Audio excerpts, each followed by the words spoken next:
के अंतर्गत गांव चंद्रा में आए हमारे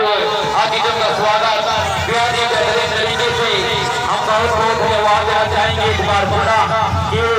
अपने कदमों को चुमाने का काम किया और हमारे सुंदर गांव चंद्रा को सफल बनाने में बहुत ही बड़ा योगदान देने के लिए एक बार बोला बहुत बहुत धन्यवाद हमारे अतिथियों को। और आप देख पा रहे हैं कि सुंदर तरीके से अपने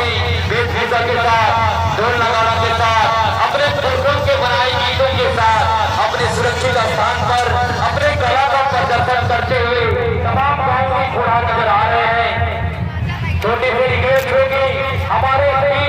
युवा लड़की और लड़काओं के लिए छोटी सी रिक्वेस्ट होगी कि आप ना केवल